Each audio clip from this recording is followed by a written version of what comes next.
Hello students, तो आज हम बात कर रहे हैं सुपर कंडक्टिविटी की। सुपर कंडक्टिविटी को रिलेट करेंगे हमारे जो ह्यूमन बिहेवियर है उससे। तो मर्क्यूरी में एक बहुत अच्छी प्रॉपर्टी होती है। मर्क्यूरी बेसिकली हमें मालूम है कि मेटल है, और मेटल होगा तो क्या होगा, ये कंडक्टर होगा। तो ये क्या है? कंडक्टर है, ठीक है। कंडक्टर है तो रेसिस्टिविटी होगी, रेसिस्टेंस होगा, लेकिन कम होगा। तो हम बोल सकते हैं कि इसके पास रेसिस्टेंस है, बहुत ज़्यादा नहीं है, बहुत कम भी नहीं है, एक लो वैल्यू इसके पास है। अगर कोई सुपर कंडक्टर होता है तो रेसिस्टेंस उसके पास भी होता है, लेकिन नियर टू जीरो होता है। तो एक साइंटिस्ट थे, ओनी, ठीक है। तो उन्होंने क्या किया, इसके रिगार्डिंग एक मर्क्यूरी से रिलेटेड एक छोटा सा प्रैक्टिकल किया उन्होंने। वो ये देखना चाहते थे कि जब टेम्परेचर डाउन करते हैं तो इसमें क्या चेंजेस आते हैं, मतलब इसका जो रेसिस्टेंस है उसमें क्या चेंज आता है। तो उन्होंने देखा कि जैसे जैसे हम मरकरी का टेम्परेचर कम करते जाते हैं तो उसका रेसिस्टेंस भी कम होता जाता है। यहाँ पर मैं रेसिस्टेंस लिख रहा हूँ, यहाँ पर टेम्परेचर लिख रहा हूँ। तो एक पर्टिकुलर टेम्परेचर पर उसका रेसिस्टेंस बहुत ज़्यादा है, और जैसे जैसे हम टेम्परेचर को कम करते जाते हैं तो उसका रेसिस्टेंस भी कम होता जाता है। लेकिन एक पर्टिकुलर टेम्परेचर जो कि होता है कितना, 4.2 केल्विन। तो ये एक्सपेरिमेंट किया था, ओनीस ने किया था, और ये फादर ऑफ सुपर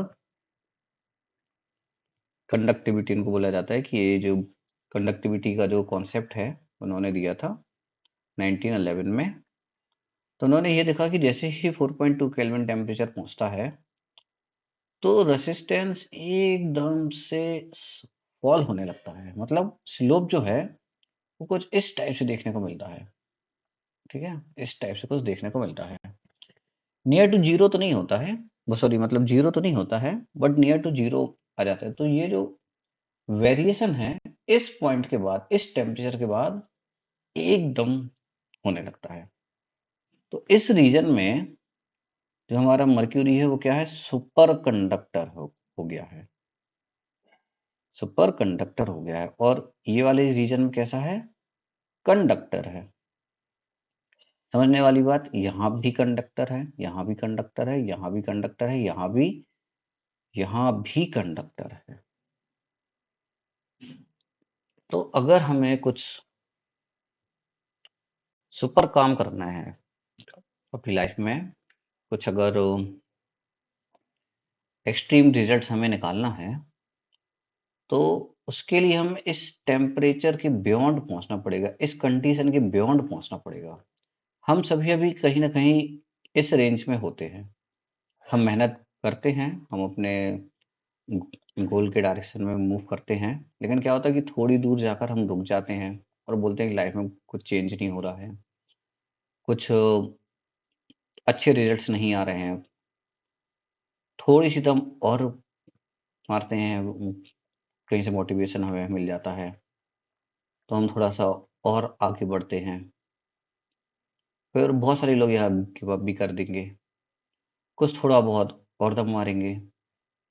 तो अल्टीमेटली क्या होता है कि इसी रेंज में फंसे फंसे हम एक एक नेगेटिव लूप में फंस जाते हैं, और यहाँ तक हम नहीं पहुँच पाते हैं, क्योंकि यहाँ पहुँचने के बाद ही असली मज़ा स्टार्ट होगा लाइफ का, ये पॉइंट। पर ये रास्ता बहुत लंबा है, ये मोटिवेशन से सॉल्व नहीं होगा, ये मोटिवेशन से कवर नहीं होने वाला। मोटिवेशन स्पार्क है, इम्पल्स है, तो थोड़ी देर के लिए आपको नींद से जगा देगा, आप बहुत एक्टिव हो जाओगे। लेकिन जब रास्ता लंबा हो ना, तब मोटिवेशन नहीं, डिसिप्लिन काम करता है। डिसिप्लिन और कंसिस्टेंसी एक ही चीज है। तो जब डिसिप्लिन वर्ड आए तो सबसे पहला वर्ड माइंड में आना चाहिए, वो आना चाहिए कंसिस्टेंसी। लगातार लगे रहो, बेबी स्टेप्स के साथ। हर दिन थोड़ा एफर्ट लगाओ, थोड़ा सा आगे बढ़ो। बिल्कुल छोटी स्टेप भी लोगे, पिछले दिन से बेटर हो, नहीं हो, पिछले दिन से कम हो, कोई फर्क नहीं पड़ता है। बस आगे थोड़ा थोड़ा थोड़ा थोड़ा बढ़ते जाओ।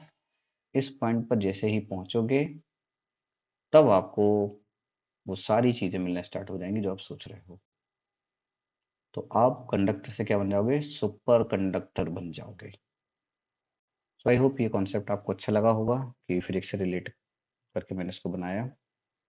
मिलते हैं नेक्स्ट वीडियो में।